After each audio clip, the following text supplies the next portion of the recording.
I know that Yeah, UWW juniors had 482 entries across the 10 weights. and So there's only 10 weights, and the upper ones are really small, so that means the bottom one's got to be huge. yeah, I'm gonna do a little quick count here, and I can let you know. Um, yeah, 57 is like there's just so many good guys at that weight class. That one's gonna be outstanding. I can't remember who seeds this. Did they seed it? There's usually a seating committee from USA Wrestling people and some just higher level coaches and stuff that kind of get together and will seed it out. It's not, there's no like set criteria or anything usually. It's just kind of Sure. looking at all the names and just kind of putting them in an order. When did those come out? I I don't know if they will before the tournament. A lot of times, like they all weigh in, then they kind of do the seating. Like I know, like Akron, what they used to do, U23s. Yeah. It was just kind of Yeah. like weigh in as weigh-ins were going on. That a lot of times they'd be doing the seating there, and then you found out what people were seeding when the brackets came out. Yeah. I mean, look at that 57. Glory, Ybarra, Teskey, Regason, Serrano, Barnett, Colin Shriver, Reese Whitcraft, Matt Ramos. I mean, it just, and then as you scroll down, you're just like, oh, shoot, he's in the bracket. Oh, he's in the bracket. I mean, it's just like so deep. Yeah, there's a lot of names there. It's gonna be man. You have an awesome weekend of wrestling. Like we've talked about all day. It actually starts tomorrow. So if you're at work, you have Greco and women's freestyle getting started at U23 and juniors, and then all day Saturday, and then you have the nightcap with the Burroughs-Zahid card, and then you got more on Sunday too. Yeah, that 57 Wrestling kilo all bracket. weekend. That's right. It's nice to have it back, huh? 57 kilos has So nice. 89 guys in the bracket. Jeez. 89. Yeah, Come 61. on. Yeah, 61 and 65 are about 70 guys. Wow. Yeah, it's gonna be a big Yeah, big tournament. A lot of matches. It's gonna be awesome. Nice. So the I'm guessing the U23s are quite a bit smaller. I mean, that's just what it feels like from looking at them. But again, I don't know why it feels like, but that 57 in the U23s looks like incredibly deep. Let me just Jack Mueller, Brandon Corton, Devin Schrader, Raymond Foley, Patrick McKee, Danny Vega, and it just keeps going on and on. Paul Bianchi, Jack Medley, so many good guys there. It's awesome. Yeah, I'm really curious in that bracket to see. Iowa State has a guy, Ramazan Atasav, who's I think he's is he from Dagestan? I know he's Russian, but I'm not 100 percent sure what part of the country. But I thought he was Uzbek. Oh, is he really? But I'm not sure on that. That's what someone told me, but I don't remember. I don't know if that's true or false. I'm not sure. His hometown on the Iowa State roster is listed as Nauchik, Russia. Okay, he's Russian. But yeah, his I'm folk style incorrect. results are mixed, but he obviously getting used to that style. So I think he could be a guy that people are talking about next week for sure. Yeah. Man, I almost feel like we should make some predictions, but it probably would take too long, huh? For these. We can if you want to I with wish we- some of the more loaded weight classes. Or if we had seeds. I mean, I always get annoyed when you don't have seeds because then it's hard to make like Right. good predictions on who you're going to see in the finals, for example, because they could be on the same side. That would make it so much nicer for this weekend. I agree. Oh yeah, Brecky, I forgot to tell our audience. I currently have 38% battery and I'm quarantined. I cannot leave my room, guys. I think I would be arrested by the Singaporean government. So I'm working on getting a power adapter here. But I'm not getting any response on my Twitter, so you'll have me for a while. But wait, maybe did you not just forever. did you just tweet somebody and ask for this? No, I texted. Oh, you said Twitter, so I thought you were. Oh, that's yeah. Twitter. Oh, idiot. Yeah, so Ben doesn't have the power adapter that he needs. As we mentioned, he's over there for the Apprentice Asia. I actually kind of wanted to bring up some of the. I didn't realize you were going to be on there with like GSP and Demetrius Johnson and stuff. I just saw that this morning. Yeah. Renzo Gracie. I think GSP was here last week. Oh, okay. I So believe. you're not there at like the I same think I saw time. that.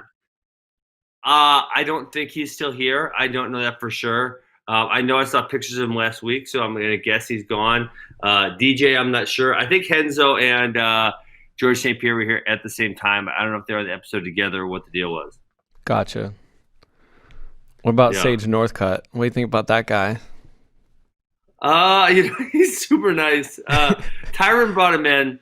Tyron brought him as a training partner for Stephen Wonderboy Thompson a couple of times when he was up in Milwaukee, because Sage obviously has a really strong karate background, and he was in person what he is on TV, just like nice young kid, so sweet. He kept calling my wife Miss Asker whenever they would come over, and she would get pissed because she thought it made her sound old. Oh man. Yeah, I'm excited to hear your stories when you come back, but hopefully you can get that adapter before we gotta go. I don't. Do you want to make some predictions about maybe who you think will come out? I know it's tough with no seeds, but maybe like a few of the more loaded weight classes, like that 57.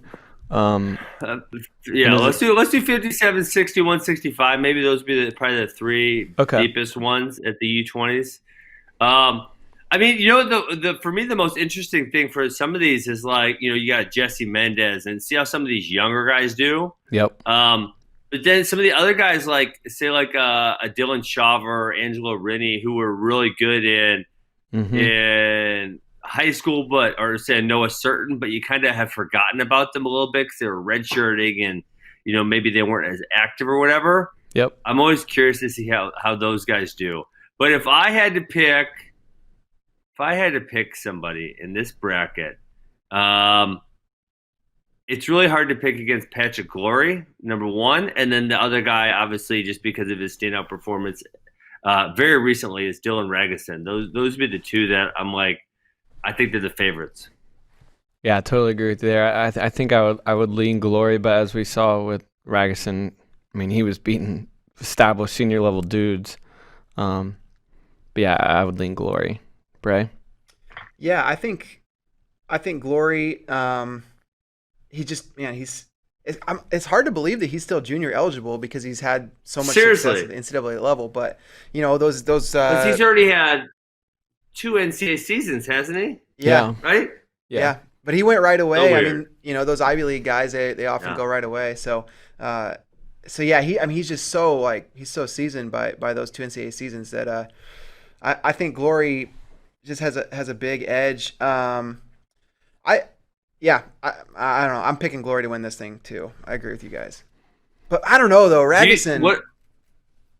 Yeah, he looked outstanding, huh? And what about Reese Whitcraft, who's obviously, he had a pretty solid year last year, but he was at 133, which maybe is not as an ideal weight for him. Like, do you think someone like him, he can compete? I think he can because he has a lot of upper body stuff too. That he has the potential to go feet to back and pick up a 4 or even a fall. I'm actually excited to watch him because he's a lot of fun to watch. I think Jesse Mendez too is gonna beat some college dudes. You think so? Like some good college dudes or just some like? I'm not gonna predict him to beat Pat Glory, but it wouldn't surprise me wouldn't that be something? Yeah, that would be something. But it wouldn't surprise me if he goes out and beats one of the maybe red shirts, you were talking about, or maybe like a Brody Teske or an Eric Barnett type guy. Like I'm really high on him and think that he will be ready to go right away. But he's only a junior, correct? He's not a senior. No, yeah, he's only a junior. Yeah, that's the thing is he's got 2 more years of full high school seasons before he can even get on campus. He's going to be pretty big for this weight too, right? I mean, normally he doesn't cut much. But he'll be big here, right? Yeah, he will. He wrestled 138. Who's number 1? And that was how many pounds did you guys give him? That was Scratch. Yeah, Scratch. Oh, that was Scratch? Oh, yeah. I thought you guys are dicks. Why would you make him make Scratch? You're fighting for the number 1 spot in the country. Gotta make the weight. Man, that's mean. I can't believe you guys. I thought you guys gave him like +5 or something. No, I can't believe you guys. You guys are terrible people. The only one that was kind of different we talked about was the Ayala Figueroa match, and they both agreed to that. way ahead of the match. That one they waited at 125. Yeah, everyone else was Scratch. Okay. All right, so we lean Glory there, and then you want to do 61 as well? Yeah, I think the next two would be fun. Okay. So 61 is another one like Sammy Alvarez. If this is a folk style tournament, that's probably who I'm picking. But we know he's not super seasoned in freestyle. I know Ridge Lovett had a ton of success age level, so I'm very curious to see how he does. And he's probably the guy that I would lean towards picking. I'm trying to scroll through to make sure I'm not forgetting about anyone. I know you guys put a lot of the good guys at top, but sometimes you get forget someone really good down on the bottom. So, yeah, I'd probably lean towards Riz Lovett, but if it was folk style, I think I'm leaning Sammy Alvarez. So I'm curious to see the transition he makes into freestyle wrestling. What do you think, Bray? I think Lovett. I think a guy that can potentially push him. Job Greenwood is a Wyoming kid. He spent a year at that elite athlete program at the Olympic Training Center, and had a lot of freestyle focus there. So he's another guy that I think, this being freestyle, potentially gives him an advantage. So I wouldn't be surprised to see him punch through to the finals, depending on what side he's on. But I could see him beating a guy like Alvarez, but I don't know that I see him beating Lovett. Like you said, he's freestyle and Greco were like where he made his money in high school, right? Yeah. So I think Lovett probably is the pick here. That's kind of why we didn't expect him to maybe have the folk style success he did, is because most of his high school success came in freestyle and Greco. If you're looking for, I agree with you guys though. If you're looking for a young guy, I would watch out for Ryan Jack, NC State. He had an amazing match with Jesse Mendez at Who's Number 1 2 years ago in freestyle. That was just an awesome way to start the night. Watch out for him. Yeah, I think it's a really fun weight. Another big weight. And then 65. 65 is crazy. I mean, it's insane. You could list off names forever, but Cody Chittum, Josh Saunders, Voinovich, Anthony Ferrari, Legend Lamer, Joseph Zargo, Nathan Pulliam just signed with Missouri, Mick Burnett, Doug Zapp, Julian Klebov, Jesse Vasquez. Like, I can just keep going down the line here. You guys got the guy who might be my favorite. I'm not saying I'm picking him yet, but I'm considering. He was Bryce Andonian. He's way down on your list. And then another good guy is Josh Edmond, who was he plays very high at Fargo. Yep. And he's down your list a little bit also. Man, Blame Bray when for I that. look at this list, That was my fault. It's Bray's fault. I think I'm going to go Josh Saunders or Bryce Andonian. Is who I'm going to go in the finals. Let's go. I'll go Josh Saunders to win, Bryce Andonian to take second. Dang. Who you got? What do you think? I like Saunders to win here too. He's already having senior level success, right? I mean, he's already got that freestyle prowess. He definitely stands out to me. I think I could see Voinovich coming through on the other side, depending on where they are in the bracket. But Voinovich he's super solid. Had really good results, and he's another guy like Jesse Mendez we talked about, 57. I think he's going to be really big for this weight, and that could be to his advantage. So I kind of like Voinovich here, and Saunders potentially in the finals. I did forget Antonio was in this weight too. He's a guy that won Fargo, and I remember. Who'd you say? Andonian. I said Andonian. Oh, Andonian. You got it. Okay, I didn't hear you. Yeah, like I was saying, like you, I forgot he was in this weight because he is kind of farther down on the list. But I remember when he won Fargo, I forget who he was wrestling. Someone threw the challenge brick. The kid he was wrestling his corner through the challenge brick, and he just kind of kicked it back because it was like a very YOLO brick. That was awesome, and he had a really great freshman year. I know Virginia Tech loves him. But Saunders, the guy took 8th at senior nationals as a senior in high school and beat a couple senior level dudes. I think I got to roll with Saunders. Dom Demas? He beat Dom Demas. He beat Joey Laser, and his losses were to I think he busted Bryce Meredith twice. Yeah. And then Evan Henderson to knock him down into the 7th and 8th place match. So he's losing these guys that are out of college before he's out of high school. Yes. I think one like wild card guy I'm really curious about, Benji Peak. He's a Greco guy, and he's been wrestling senior level Greco for a couple years now, and he entered in freestyle and Greco. Why not? And I think he's going to give guys a feel they're not used to, and he'll be used to the hand fight and the edge stuff. So he's a guy that I'm not going to pick to win, but a guy that will be a lot of fun to watch, especially in the early rounds, because he's probably going to launch. Just won senior nationals, didn't he? He just won senior nationals. Yeah. It was, in the finals he wrestled Calvin Germanaro, who I think is maybe also junior eligible, so another young guy. But but yeah, he just won senior nationals in Greco, and so he's a guy that like, dude, he's going to be a highlight machine, I think, early on in this tournament. So yeah, set an arena alert for that guy if you like watching people get thrown. Yeah, he was a lot of fun to watch and was having a lot of fun at senior nationals. Ben, I thought Keegan was going to go 74. Yeah, he's down at 70. That was the rumor I heard. I guess I'm wrong. I don't pry too much. He was asking about buying some Bitcoin yesterday. We didn't talk too much about wrestling though. He was hitting you up about buying Bitcoin. Helping him out. Yeah. So I made a few of these guys that. I think so. Yeah. I made a few of these guys a deal that worked at my house on the disc golf course this summer. The deal I made them was I'd pay them in Bitcoin, and if the value of the Bitcoin was worth less than what I was supposed to pay them on September 1st, then I would make up the difference. And if they made money on the investment, then they got to keep whatever they made. Okay. Yeah. They all made money. They're all pumped. It was so funny because they get jacked and they made like, $25 extra because their Bitcoin went up or whatever. So yeah. Oh man. So you're just making a bunch of Bitcoin disciples. Brecky, you need to buy some Bitcoin before it's too late. All right, you're starting to talk me into it. Just so you'll stop telling me to buy it too. Well, once you get some, then you always need to get more. You always want to get more.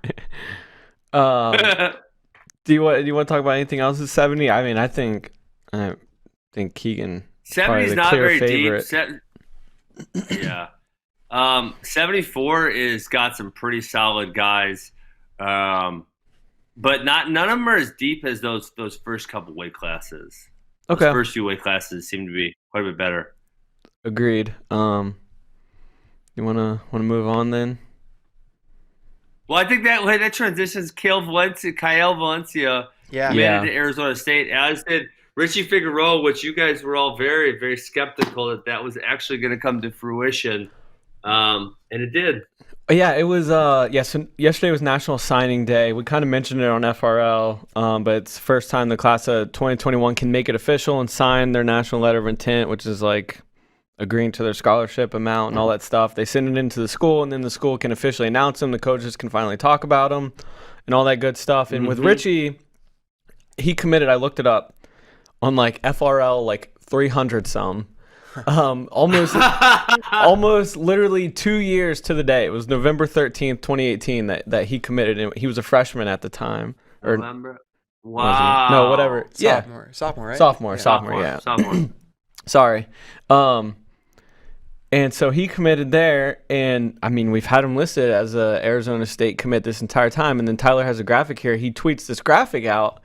And so I even like put it in our group chat. I was like, did Richie just recommit, which he has already done once? Because he never decommitted. And then I was like, I wonder if this means he signed. And then like an hour later, Arizona State put out that he officially signed. And yeah, it's huge. Someone asked me were other schools legitimately in this, and yes, they were. He took like visits to like 3 other schools after he committed to Arizona State and wanted to take his last 2, which one of them would have been to Penn State, after the dead period ended. And I wonder if the dead period played a significant role in this. Seriously, I mean, that's something to consider. Who knows? Kale gets in there. Kale puts a little bit of the Kale magic on him. That's right. And puts him under the spell, and all of a sudden he's committed. But Kale didn't get any Kale magic on him, so he stayed with Arizona State. Bray, I know you guys had Mark Perry on yesterday. Do you think he impacted this decision? I think it had to, right? I mean, I think when Arizona State had a big change in their coaching staff in the offseason, I mean, that's always a sign that like things could be things are going to go one way or the other, right? Like that means either we're falling apart with the old staff, or people are going to be really excited about this new collection of coaches and the new direction that's happening in the program. And I think it definitely made a difference. And if you're looking for one team that like won signing day, it was 100% Arizona State, right? I mean, they got really. I mean, not in terms of in terms of like they have the best recruiting class in the country, but for what happened on that day, yesterday, signing day, yeah, definitely Arizona State. Okay. Richie was up in the air, and he's and to get that locked in, like now, if Richie wanted out, he's got to ask permission from the school. I know Sammy Alvarez. He signed with NC State and then got out like last minute, but it's not. Sammy Alvarez did? Yeah, it's not. I remember that? Wow. Yeah. It's not an easy I don't think he ever stepped foot on campus. That's probably why, Ben. But it's not an easy process to go through. So to have him locked in and signed is massive. And then, like you said, 2 hours later to get a commitment from Kyle Valencia. Those are 2 top 5 guys in the class of 2021. Everything else kind of went expected. There were a few other guys we'll talk about in a minute that hadn't committed and then just signed with schools. So, yeah, it was a massive day for Arizona State. And talking about specifically Mark Perry's role, because he was on the Bader show yesterday, he's in a role right now that is, I think, somewhat unique in that he's in that volunteer assistant role, and then he's also heavily involved in the RTC, and he's a guy that's on the mat, it sounds like, all day, every day, 3 different wrestling rooms. He's in the Arizona State room, and then he said he goes over and trains with the athletes at Thoroughbred, and I think some of the RTC athletes train there as well. And that's for people that don't know, that's is that legal? Yeah. It's I don't know. He said it. He said he does it. So I doubt he would talk about it if he wasn't. If you're okay, let me think about this. If you're on staff at a university, which he is, and it's a dead period, you cannot be around prospective student athletes. How is that legal? I don't think he's in the room with the Thoroughbred club kids. I think they use that room to train with some of the RTC athletes and stuff like that. So I don't think he's like training with I think he goes at a different time of day where, this kid's. Why wouldn't he use the Arizona State room? I don't know. I don't know, but he's getting it's probably why those guys weren't allowed on campus for a while. They're not getting tested. The senior level guys probably aren't getting tested to the standards that the university wants. So they're not going to let people from outside the little bubble come into that bubble.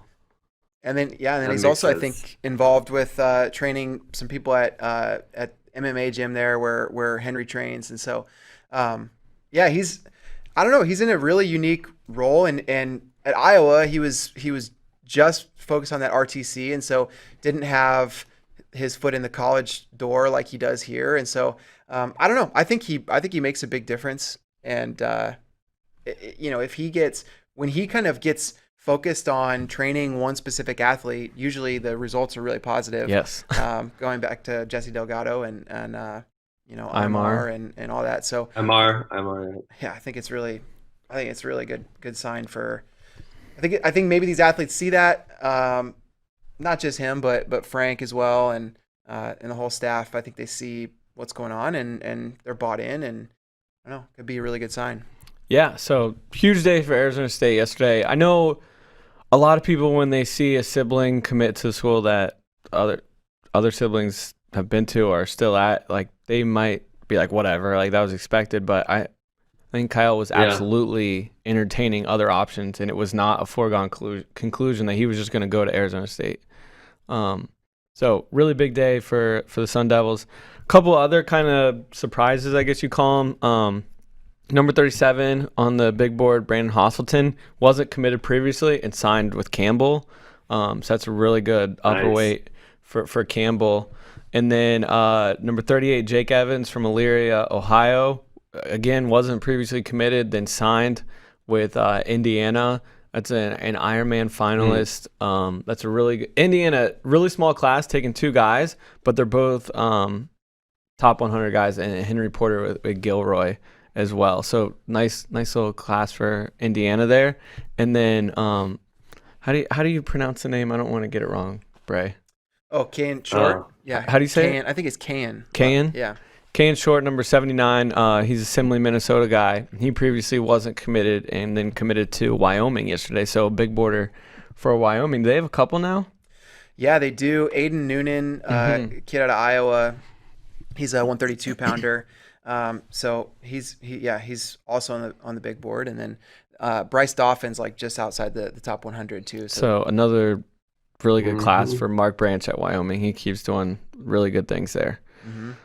Anything else surprise you from what you saw on the first day of National Sign Day? These guys can now sign through like August. It's football kind of has a little open period in December, and then it's like open for a week, and then it closes, and then open back up in February. But wrestling and most other sports are like once it open, you can do it through like August now.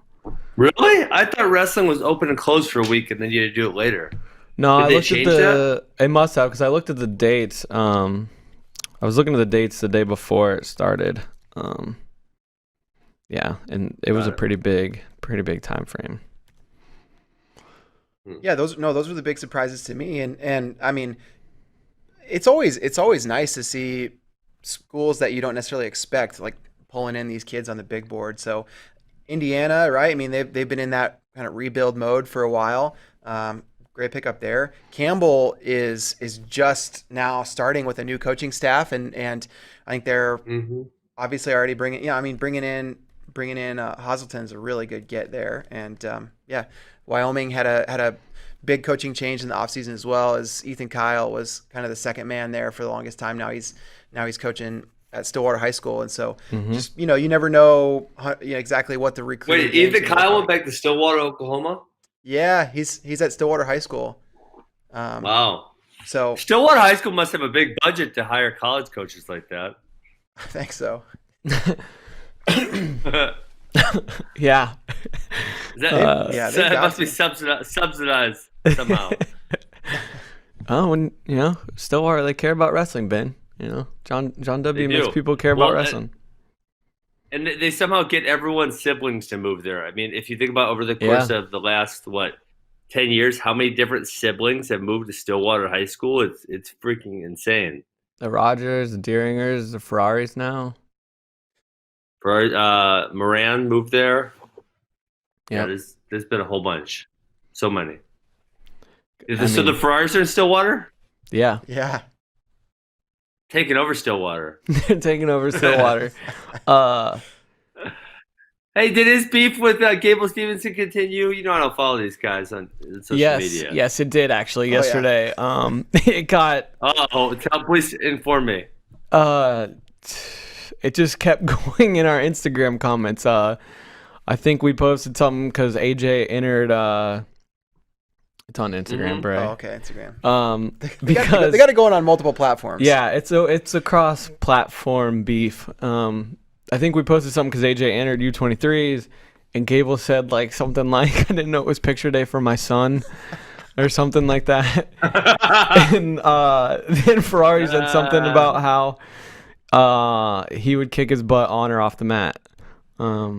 So. Ooh. Did you see? Was there a response? Okay, so Gable said, "Didn't know my son had picture day today. Happy first day of school, kid. Sincerely, your dad." And, Ferrari came back with like a paragraph long thing. I don't know. It's something. Did you hear, Ben? Did you hear? I think you guys maybe talked about it yesterday, but Gable's been calling him AJ Ford Focus. Did you hear about that? Yes, that is a good line. I like that line a lot. It's tremendous. What percent is your computer at, Ben? I got 17, but they said they would bring me a connector, but I haven't got it yet. Okay. I want to get your thoughts. I know you were in the Facebook chat yesterday, I believe, when you were in Qatar. A little bit. I was in Doha. Okay. Yeah, that place. Tyler, can we let's just go ahead and run that Kyle Date clip again, because I want to refresh. Oh, no, I watched this. I watched this. This was good. Well, I want to go ahead and run it again, just so we refresh our memories. It's such a juicy clip. People need to hear it again, and then we'll get your thoughts about it when he's done. Got it. I think JB gets him. I don't think JB would have taken the match if he didn't think he could win. I mean, I feel like he, will tiptoe around, and he's wrestled Zahid before in practice, and he thinks he can beat him. And we'll see. Zahid in competition is a little bit different than in practice, just like everyone is, right? I'm not blind to the idea that great competitors are great competitors, and they always seem to find a little bit extra when it's relative to practice. So, it'll be a cool match, but I think Jordan's probably going to beat him. Okay. Do you think, even though he insists that he's staying at 74, that this is Jordan testing the waters at 86? I don't know. I mean, I actually, the weight cut's really hard on him. Yeah, it's really hard on him. And there's been some controversy there where he has maybe tipped the scales one way or another, but maybe. I mean, he can test the waters up there. I don't know. I mean, he was called out David, I think, and they were back and forth, and I think they were trying to get a match, but I don't know if it's happening. David wants it to happen. I mean, just following him, and he called me about wrestling in his event with Gabe. But yeah, I don't know. Maybe. What would that mean for you if in a weird world he decides to either go 79 or sit there or 86? Whatever way he goes, I'll go. You're just gonna chase him. I'm gonna chase him. Just cause I'm 1-7 right now. I feel like it's not even. That's not an accurate picture of where I'm at and where our rivalry is at. Like, yeah, okay, 1-7, but the circumstances for me, obviously, weren't perfect, and they're never gonna be perfect. I'm not saying that. We wrestled one match where it was even. We both went through a tournament and ended 2-2, and that's not good enough for me. So I'm gonna hopefully he keeps wrestling. Hope he keeps wrestling. All right, Ben. Well, there was a lot there. Many things. There was a lot. I don't know. What do you think? What are your just initial thoughts after watching that?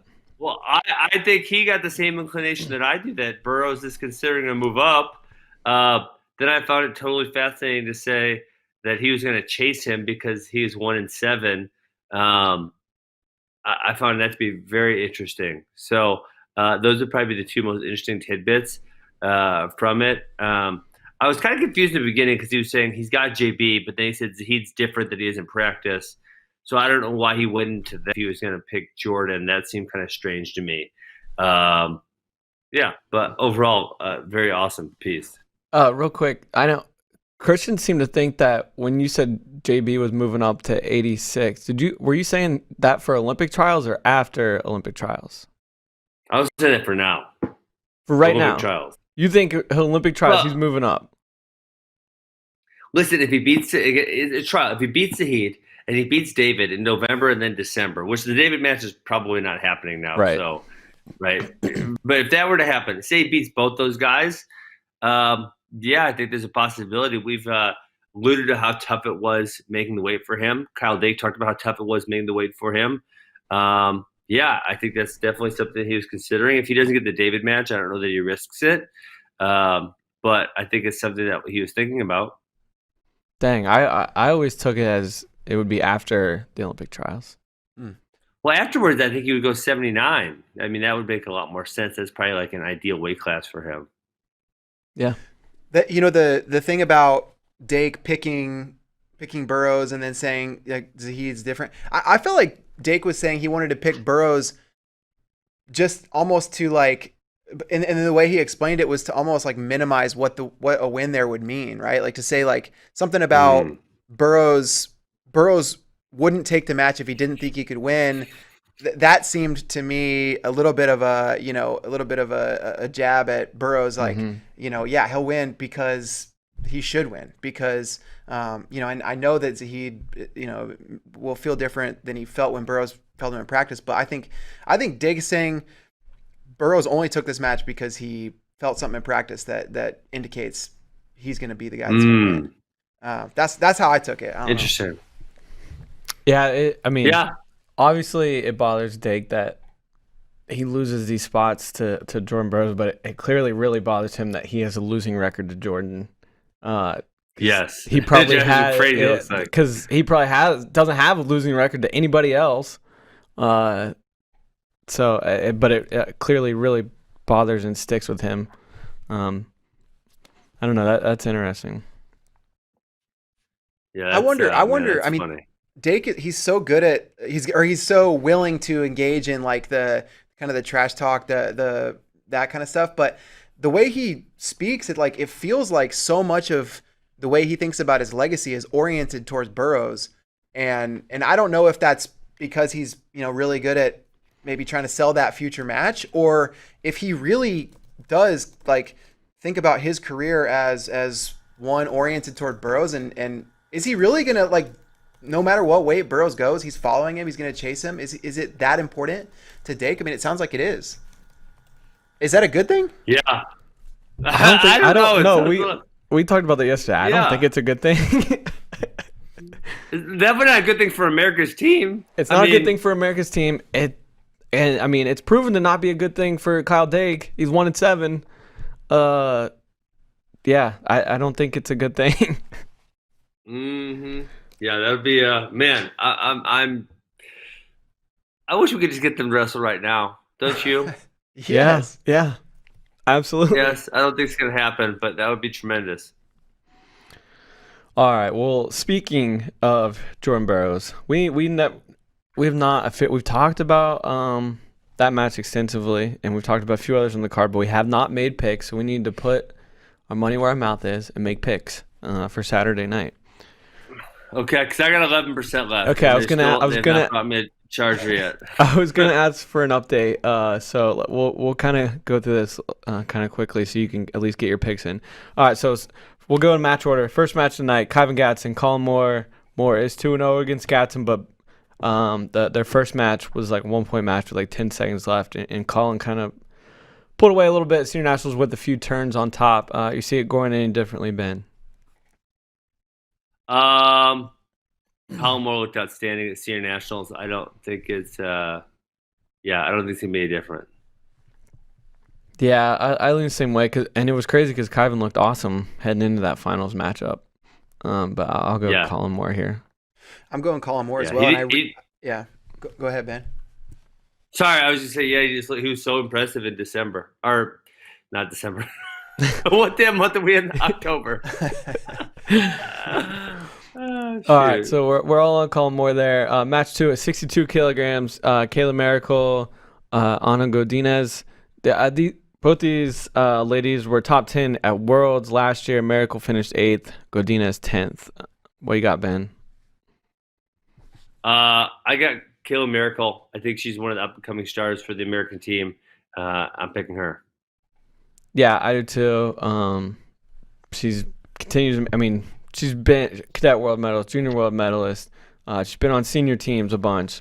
She just keeps on getting better and better, and I'm going to go with Kayla here as well. Yeah. She also finalist at U23s. She's good. Yep, good call. Yeah, she's won at every level, won medals at every level except for seniors. I think in 2 years this might be a different match. I think Godinez is really young as well, and she's an up and comer. She's got a junior world bronze. Mm-hmm. But I think right now, Kayla is ahead of her.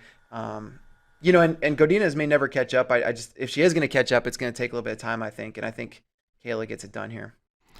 Match 3 at 160 pounds. You have current Ohio State wrestler Sasso taking on one of Jordan Burroughs' training partners, and also Nebraska. I think he's the volunteer, technically, assistant coach, Tyler Berger. This one should be really interesting, Ben. Yeah, this is exciting. I went back and forth on this. I think Berger's got the size advantage. He has competed a couple times up at 74 kilograms. Sammy wrestled 149 last year. I'm gonna go ahead and pick Tyler Berger. Okay, I think Sammy was big. He could have gone 57 last year. I think he was big enough. So I don't think it would play a huge part in it. I'm gonna go with Sammy Sasso. Really? Sasso. How do you see him getting it done? I don't know, man. He's just one of those guys that he finds a way to win a lot of times. Yeah. And I don't know. I'm not gonna have some nomad type premonition here where I break down the match. Come on, do it. I can't. I don't have those powers. So I'm gonna go with Sammy Sasso. I like Berger. I think he's, it's obvious he's focused so much on freestyle development in the last couple of years, and or the last year really. His takedown to turn transitions are good. I think the other thing that's interesting is like Berger was telling us on the Bader show that like he was Colin Purrington's #1 coach this year, and so he's spent a lot of time already breaking down Sasso film and game planning and all that kind of stuff for another guy, and it's like he's like, I already had done that work, now I just get to kind of import it into my match. So I kind of like that. I think it's going to be a really good match, really competitive match, but I think Berger's going to get it done. Yeah, should be a lot of fun. Match 4, Ali Reagan, Lauren Louise. These two hit a Final X a few years ago. You see it going any differently, Ben? I'm gonna go Ali Reagan. She's been tremendous, really consistent for America, so I'm picking her. Yeah, I am too. It's kind of interesting they both used to train together at Hawkeye Wrestling Club, and then Reagan got pinned by Soji Moto Pettis, and then Louise pinned Moto Pettis in the Senior National Finals. I believe she was losing, though, when she did. But I'm still going Reagan here, tech fall. Yeah. Tech fall. Tech wow. fall. With authority. With authority. Yeah, it is interesting, right? Ali got pinned in a headlock. Right.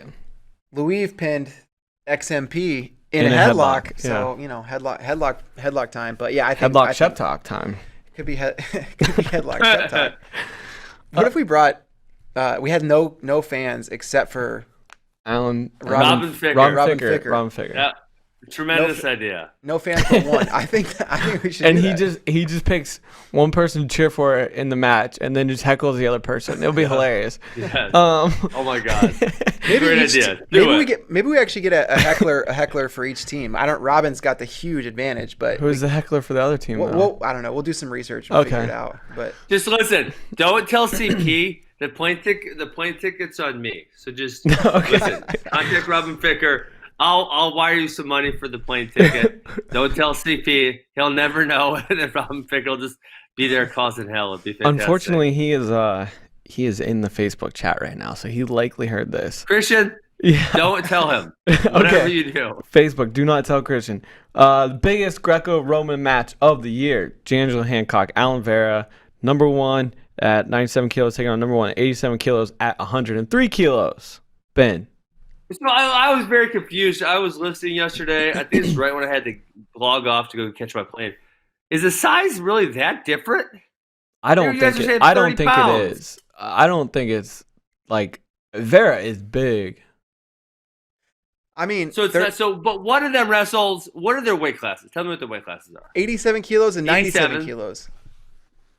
Oh, that's one weight class apart. You guys are making too big of a deal of it. But they're weighing in at 103 kilos. That's a 16 kilo difference between Vera's 87 kilos. I mean, I think Vera's going to be pretty dang close to 103 kilos. Why are they weighing in at 103 kilos? I don't know. That's what they agreed upon. What weight class is that? It's just the catch weight they agreed upon. All right. I was not in the negotiation process. Yeah, that seems like too much weight for me. I'm going D'Angelo Hancock. So now weight is a factor. It could be. Yeah, it's a lot of weight. Who do you think, Brecky? I'm gonna go Hancock, but I think this is going to be a very close match. Yeah, I think Vera is. I mean, he is kind of a pure Greco guy, right? Grew up in Greco in Cuba. Mm-hmm. He's been doing it his whole life. Hancock. He's been 100% committed to Greco since maybe his junior year in high school or something like that. But that's different. I think if they were at the same size, I might go Vera. But man, Hancock. It's just I don't know. Vera wouldn't have no problem lifting the weight, but like the weight and the power advantage for Hancock, I think he gets the win. He's so confident too. He's like he says 10-0 tech, but or 8-0 tech, whatever in Greco, but I don't know if I see it like quite like that. But I don't either. I think D'Angelo gets the win. Our second to last match tonight, Anthony Achamindia taking on Evan Henderson. This one, 67 kilos. Okay, go quick, Ben. I got 5%. Well, I kind of want to pick Achamindia. I'm going to go Henderson. He looked really good at the U.S. Open. He generally beats everyone but the very best senior level guys, and so I think he gets a win over Anthony Achamindia. I'm going with Achamindia. I am too. I'm going with Achamindia as well. I'm riding the hype train. You guys are front runners. I'm riding the hype train. So much hype. But both these guys have Tex over Saunders. They're I think they're really similar. I think it'll be an awesome match. And the thing is, Achamindia, he's like, we see him win when he texts people. We haven't seen a match go long, and people ask questions about the gas tank. I think if Henderson can slow it down a little bit in the first period, then all of a sudden momentum is going to start to swing in his favor. And he doesn't always have the best gas tank, but sometimes he does, right? He'll come from behind and have crazy scores late. So yeah, it's going to be a good match. I could definitely see Henderson winning, but I don't know. I just feel like Achamindia is going to open a lot of people's eyes. Same. All right, last match tonight. We'll go quick so Ben can get this in. Jordan Burroughs-Zahid, Valencia, 185 pounds. I'll go quickly. Jordan Burroughs, 8'5". Whoa. I'm going to go Nomad-esque. I'm going to say yes. I'm going to say Valencia gets early, quick, low double on Burroughs. Burroughs underestimates the speed. He then gets a push out to follow it up to go up 3-0. Then they kind of lock into a rhythm. Neither one is able to get a score on. And in the last 90 seconds of the match, Jordan Burroughs scores 2 takedowns to win the match 4-3. Okay, I like it. Yeah, I don't know how, but I see Burroughs getting the win. I think my heart rate spikes generally when Burroughs is on the mat, so he probably will be losing at some point, and it'll probably be late, and then he'll get the win, and we won't understand how until afterwards. But yeah, I think Burroughs. I think Burroughs over Valencia. Christian put his picks in the Facebook chat, so I'll go ahead and read those off. He has JB by 1, Achamindia by 4, Colin Moore by 3. Jeez, I'm on Henderson Island. Yeah. Miracle by Tech, Reagan by Tech, and Vera by Criteria. Him and JD have 50 push-ups on that match. Wow. They have it on something 50. else, too. I can't remember what. They did 2 push-up bets yesterday, and they both did of them one were about, for 50. Like, what was it, Chittum and Saunders or something like that? Oh, or yeah. Saunders and, no, Demas or somebody? I don't know. I don't know. Whatever. I don't know. Christian also said that there was one D1 coach, not ASU, so not Zeke Jones, texted me that he is picking Zahid to beat JB. I have a feeling. Who it was. I have a feeling I know who it is too. I was in the group chat. Oh, you were in the group chat? I didn't know that, but I think I know who it is. We won't out them, but that just shows the level of how good Zahid is. Christian also just put in the chat that Jordan Burroughs would have made Hancock make 173 pounds. Dirty. Jordan Burroughs. It's a low blow, Jordan Burroughs. Speaking of the card, David Bray, you were over at the hotel yesterday, and some of the guys and gals are here, right? What did you see yesterday? What did you observe? Yeah, wow. people were just getting into town. Nobody was rolling last night, but yeah, I saw Vera. He does not look like he has put on 15 kilos. So I think that the size will matter there. But he's man, that guy is he's a tank. He's just not quite the same size tank as Hancock. I saw Kyvan, talked to him a little bit. He's I think really confident. He's pretty pragmatic about himself and his approach to the match, and he knows what he needs to do and what he needs to get done, and he's looking for an opportunity to prove that.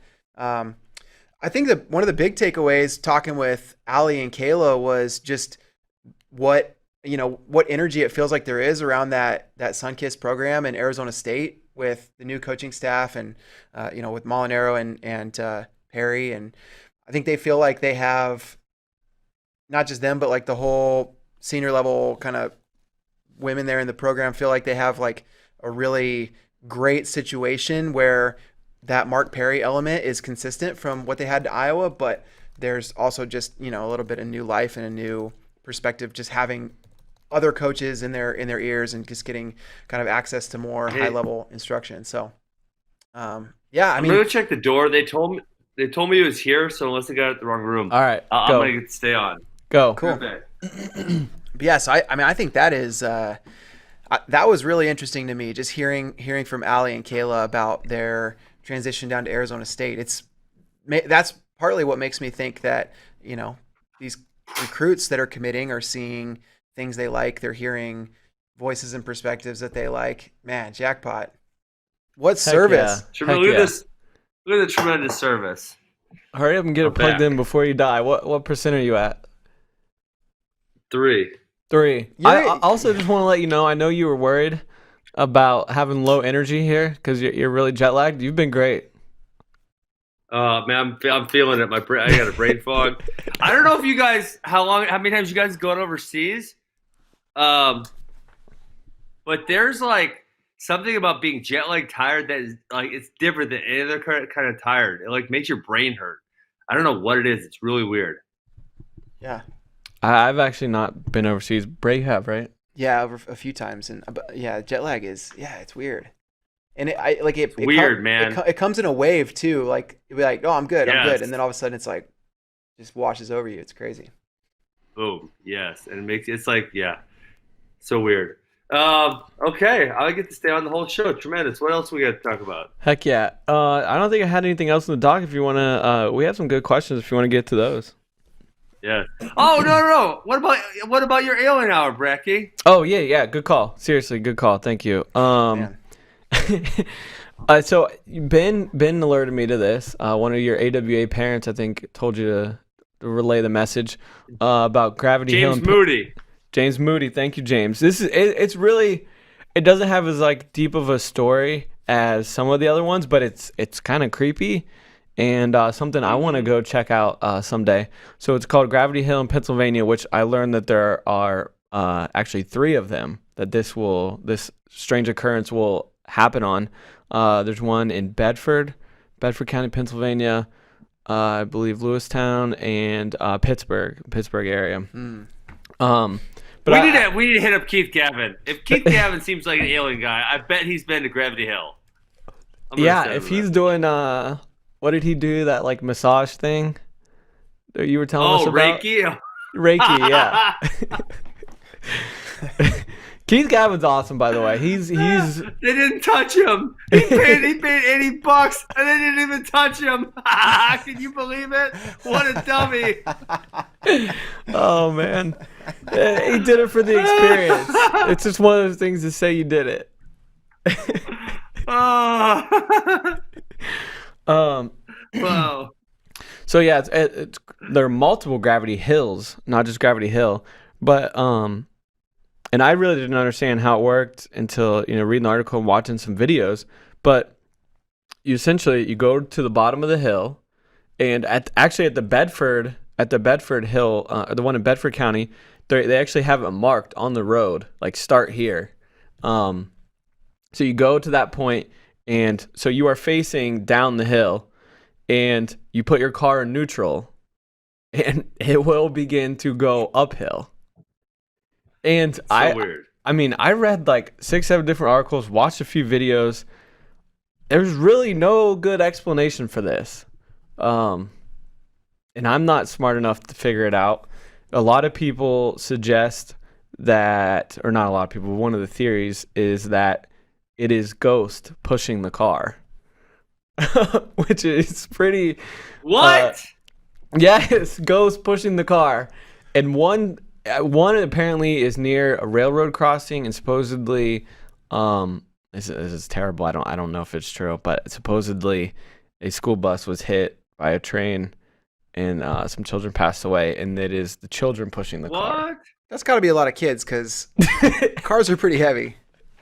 Well, they're ghosts. So. Ghost strength. They got ghost strength. It's like dad strength, except even more. So hold on. What you're telling me is never heard of it. These ghosts. These ghosts, they want to train like Kyle Snyder and strap themselves to a car and just get a workout in, or what? Yeah. Yeah, man, it's something. So McKinney Road in Allison Park, Ben, is the one in Pittsburgh, not far from Pittsburgh, it says. But there's videos of this you can find on YouTube, and you see the cars going backwards. The one they even roll a ball and it starts to go down the hill, and then it just like slowly comes back up. It's a soccer ball. I so want to try this. I don't believe this. We just need to go. Like this needs to be one of our alien hour field trips that we make. So we either need to go, or we need to like pay some. We'll give you like 3 Flow T-shirts if you listen to this podcast right now, and you go to Gravity Hill and you film this happening, and then send it back in, and then we can have it on the show next week. What do you think about that, Brecky? There's gonna be someone that listens from Pennsylvania. Absolutely. Oh, absolutely. This is the hotbed of wrestling country in the United States. So yeah, we need. I love that idea. I think actually, someone to send me a video of this after we kind of mentioned it before. So maybe I'll have that for I'll check my DMs for that and have it ready for Tuesday. I do. He said he lives right by Gravity Hill. Really? Oh, what's your beef? I have a beef with Gravity Hill. It's the branding is horrible. What's that? Every hill is Gravity Hill. You put something at the top, gravity pulls it to the bottom. It should be anti-gravity hill. Okay, we'll start calling it anti-gravity hill. You're right. You're right. Yeah, that's a good point. All right, Keith might be our. He might be our on if the Keith on the ground, does, if Coach Gavin does this, that would be incredible. Someone in the Facebook comment said that's where tow truck drivers go after they die. Gene Antoine. Wow. Antoine Rodriguez. Matt Daney says have video of car going uphill without anyone in the car. Ooh, that's pretty creepy. Yeah, we need to see that. He has the video himself? Yeah, we need this video, Matt. That's creepy, Matt. So there's no good explanation for that. I'm telling you, I've read a bunch of articles, and I don't know, none of them really even try to explain it, except the ghost theory, which is, I mean, it's got to be. Keith said he's sending his wife. All right, that will work. Brecky, do you feel like these are pretty nice ghosts? They seem nice enough. Yeah, they're just like, we want to get you. Maybe the railroad tracks are at the bottom of the hill, and they're trying to get them away from the railroad tracks. There we go. That could be. They're like, that's dangerous down there. Don't go down there. Yeah. Do they always push you at the same speed? Is this just a slow, steady push, or you ever go faster? Well, the one video I watched, like it started off slow, and then the guy's like, "Oh, we're kind of picking up speed here. Like it's going a little fast." So I don't know. It appears to be about the same speed, but maybe they got in a little jog there, working pace. You would think if those ghosts were training hard enough, they would start to get faster. Yeah. You would think so. So that's Alien Hour. This is more of a challenge, I guess, to our Pennsylvania listeners and to Keith Gavin's wife to produce some video on this. We don't want to take YouTubers' words for it. We trust our FRL listeners, and we want to see what they come up with. Bonus points if you're not in the car at all. just let's sit the car there. I want to see the ball. I want to see the ball again. The ball going up the hill. Okay, someone do the ball. That'd be cool. What's interesting is in every article I read too, they were like, please be careful doing this because these are not closed roads. And like, so you're going backwards, but then there could be somebody like actually driving on that road.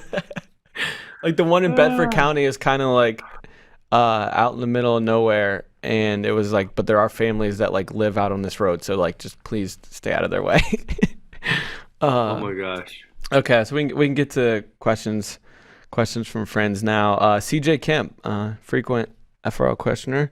He asks, Eric Hinckley and I are both vets. Can we get a vet versus vet match on a flow card?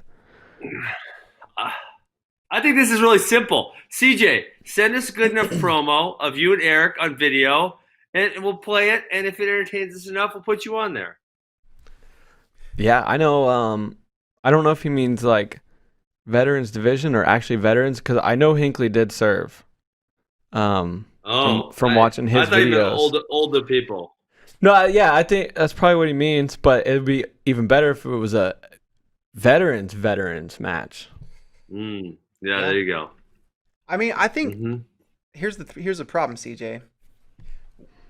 Eric Hinckley at his finest is when he is flapping his arms, getting picked up in the air in a single leg by Colin Moore. Like we don't watch Hinckley. Ray, you know what I mean? Why you do my man like that? I want to see the man win a match.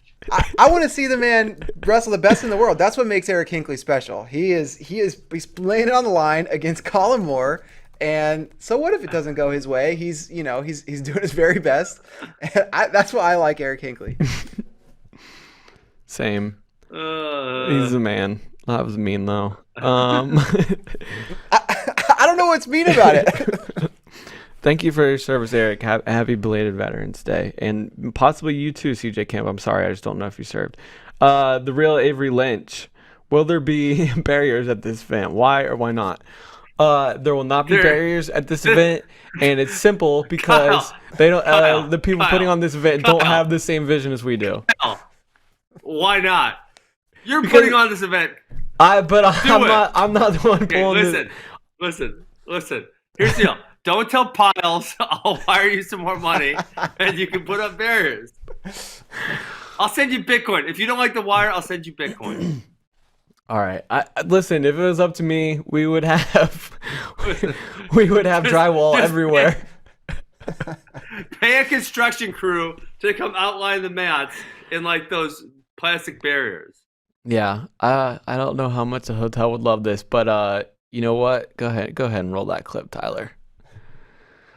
Well, this is the Hidley. Oh.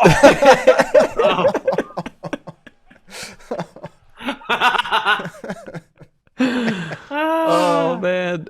Wow. That was great. I know. Man, that was a fun match. Okay. Runger at Runger 3. What does a match between Yanni and Achamindia look like? Winner, score, and will Achamindia be able to wrestle in the Olympic trials for the USA? I don't believe he will be able to yet. I think he needs same kind of problem that Alan Vera has. He needs a U.S. passport. Mm-hmm. So not yet. Hopefully 2024. What does a match between Yanni look like? I think we'll get a better idea of that this weekend. Yeah.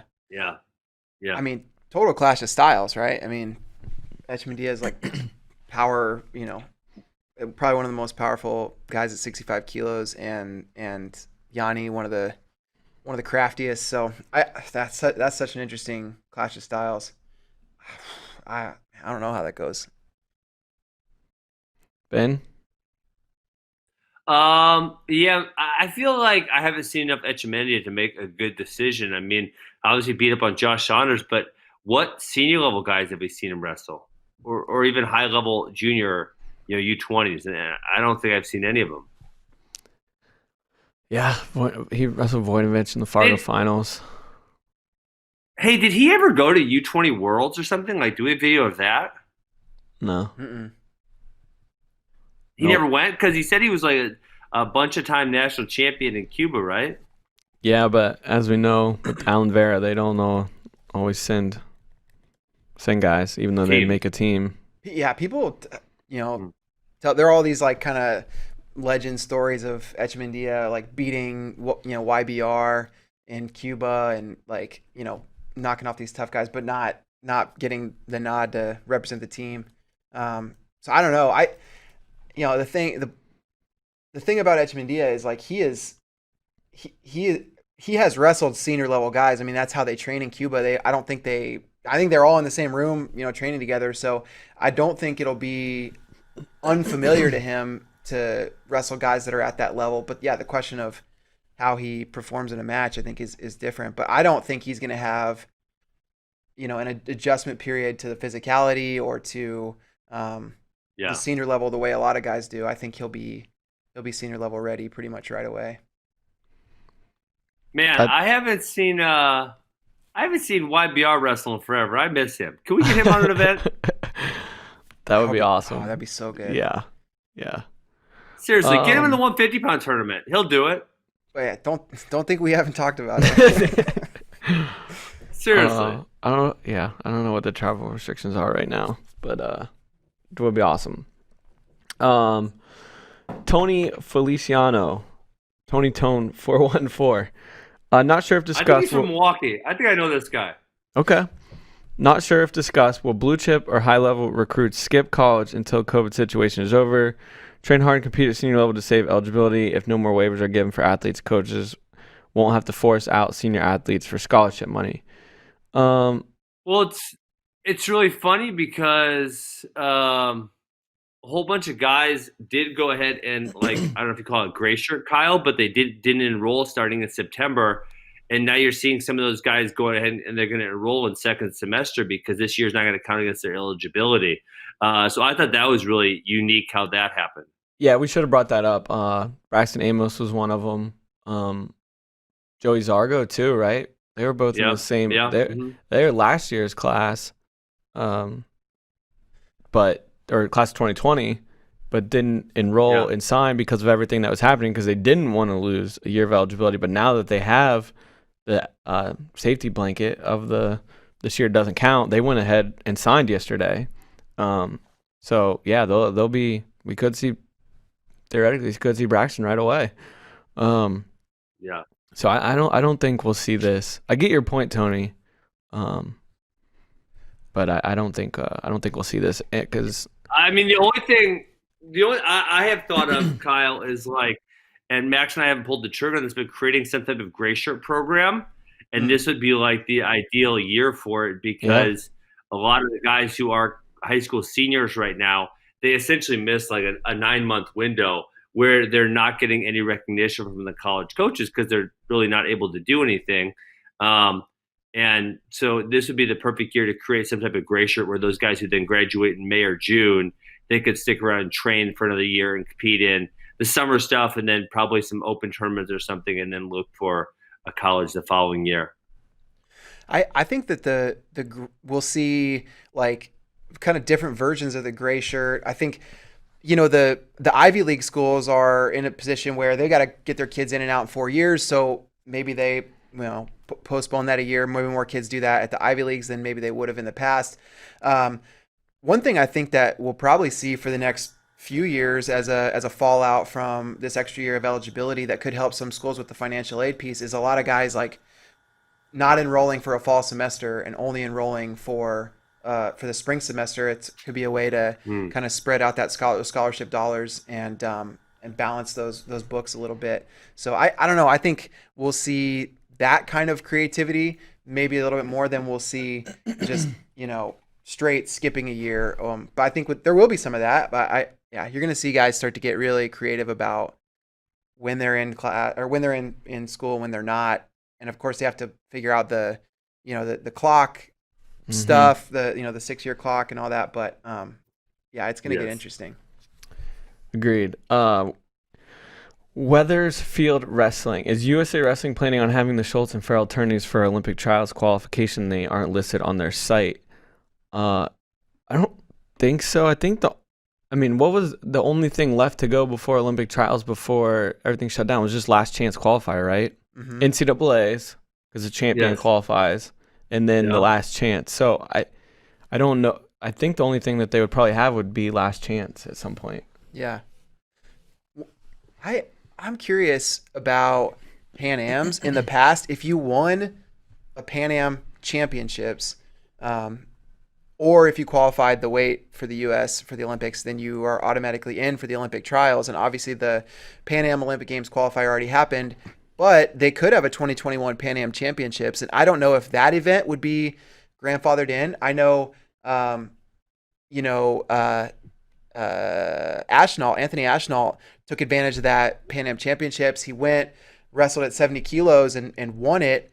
And that was a really smart way for him to qualify himself. He doesn't have to now wrestle in the last chance qualifier. So that is one event that I haven't heard any kind of policy on, or even when that event will be scheduled. But I do wonder if that would be another kind of backdoor for some guys to try to get on the Olympic trials bracket. Yep, good call. Hey, can I like this one by go ahead. Richie Razzo. What is Jordan weigh in at over under? I'm very curious what you're gonna put this at, Brecky. Man, I don't know. I say over under is 180. What do you pick? Oh, I'm gonna take the over there. Really? Yeah, I would put it at like 182 maybe. Okay. I'm gonna say he weighs in like 180 pounds, 180, 181. I think he's gonna be close to 185. If he wears his clothes, though, you got to deduct some weight for that. Yeah. That's what I was wondering. Okay. I think it was Bader said, he went out and did the shoot with Jordan that he's talking to Brian Snyder, and I think Brian told him, like, don't let Jordan fool you. He's going to be every bit of 185 when he gets there. That would be interesting. Man, I'm telling you, if he's lean at 185, that is a tough cut for day of 163 pounds. Yeah, I think it is a tough cut. We had a close call at Final X, and you heard Dake talk about it, but I don't think it's easy for Dake either. So I don't think he's not one to talk either. I would set it just a little bit above 180 because I really think he's gonna be over that. What do you think, Bray? I feel like he's going to weigh like 179, 180, but if Snyder's saying he's going to be every bit of 185, then I believe him. But I would not be surprised to see him weigh in with tennis shoes and, sweatpants and what like that wouldn't surprise me. I feel like he's going to easily be under that 185 mark by feels like 4 or 5 pounds. He also asked who he thinks scores first. I think Zahid's going to score first. Yep. And that's what my intuition says too. Yeah, Jordan doesn't panic when giving up. I mean, he does it somewhat frequently, giving up the first points, and Zahid is known for being an early starter and getting on you quick. So yeah, I kind of think Zahid scores first, but of course we all pick Jordan too. So, Jared Heinrichs, why is Pyle so afraid of smelling salts? I don't know. Have you seen us doing smelling salts? What's that? Give me. I kind of saw. What's that all about? I don't know. JD has them, and you're just not gonna not do it. I don't know. He has them right there. You ever drugs done are bad, Kyle. Not drugs. I don't huff paint. I don't do drugs. Maybe that's why Christian doesn't do it. He thinks they're drugs. Joshua Atkinson, he also he must have missed yesterday's show because he reminded me in another question that Brittany lost her court case. I heard that. That's bull. I know it is. I know we're still fighting. This. There's another hearing in December. We're gonna hopefully get this overturned. But he asked, other than the Big Ten Conference, which do you think is the most stacked? I think the ACC, but I think you could throw a Big 12 in there as a strong contender as well. Well, what do you mean by most stacked? Because obviously, like the current Big 12, don't they have almost 16 teams now? And then the ACC still only has like 5 or 6, right? So if we're talking just 6, yeah. I mean, you're talking about how good they are within those 6 people, then that's another story. The interesting thing now is obviously with the qualification, your conference gets rewarded, and whoever should qualify for NCAAs will qualify for NCAAs for the most part. So I would say the ACC has more high-end guys, but the Big 12 is a little deeper and probably just due to the numbers. Yeah, I totally agree with you there with the numbers. They have more NCAA qualifier allocations, but they had like 10 more teams, so yes. But I think you're right. I think the ACC was more top-heavy last year than the Big 12. Yeah, and and the ACC also. I mean, you could make a case for 3 or 4 of those teams, to win it a lot of years recently. So, it's that makes it really fun, and those lineups are pretty loaded, top to bottom, and in it, most of the teams there. Yeah, the ACC is doing a great job, and as we saw with National Signing Day yesterday, they're just continuing to get better. Also, while we were just talking, Arizona State officially announced Kyle Valencia, so he is signed, not just committed, but signed. Nice. Rashad Berry, what is the training situation like when athletes come to Austin and compete? Do you guys link them up with area coaches / facilities? Has Flo talked about building something in the future if you don't already have it? I think it'd be awesome if we did. I don't know of any plans to do that, any kind of facility or anything built. But Bray kind of talked about a little bit. We have a mat at the hotel that those guys have access to pretty much any time. Mm-hmm. And then I know when they get in town, like when a number of the Who's Number One guys got in town early, Mike has a place not too far from here that a lot of guys were going and training at. But the hotel has fitness room, really good sauna. The mat's there for them to work out at all times, and they stay in that hotel so they can literally just come downstairs to it. Yeah. Yeah, the mat. Yeah, it's like one big ballroom with a wall in the middle, and on one side is the practice mat, on the other side is the competition mat.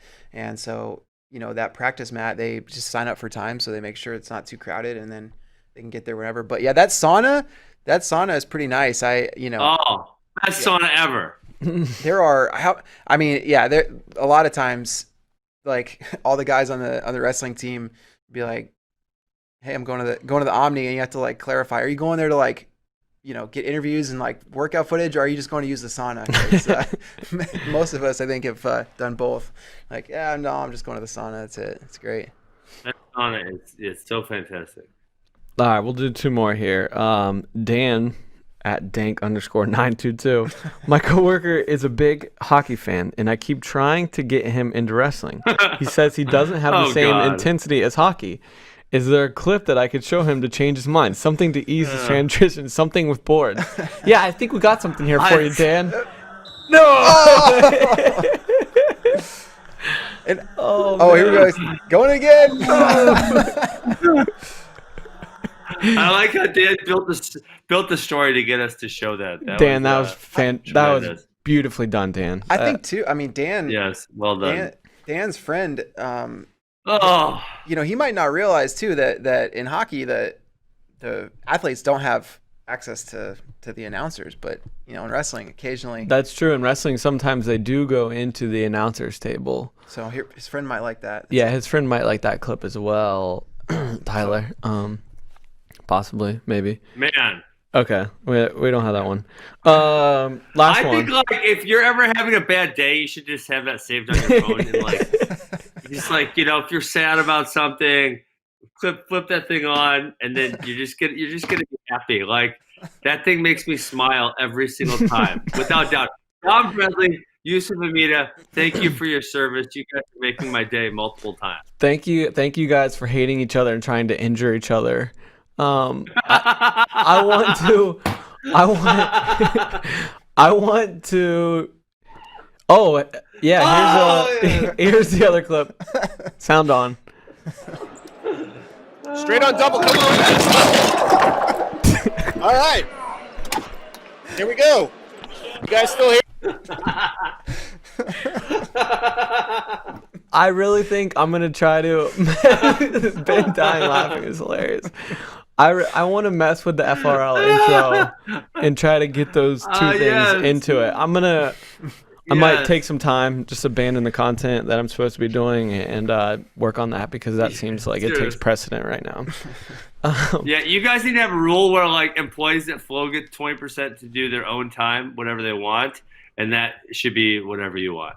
Agreed. Especially when I'm going to come up with something as creative as that. Yeah.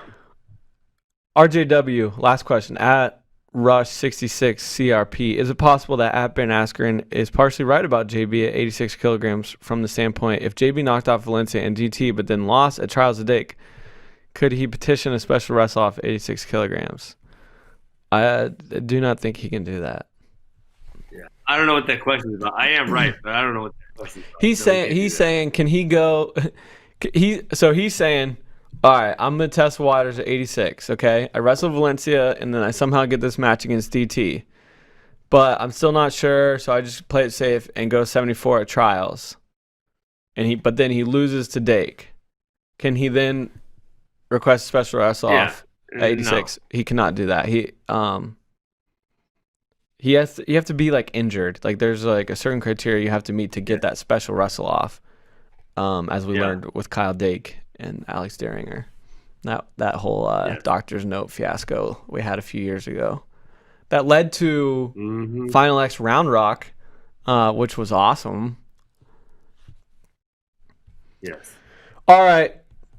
Ben, thank you for staying up. What time is so it there tired. right now in Singapore? Oh, I don't know.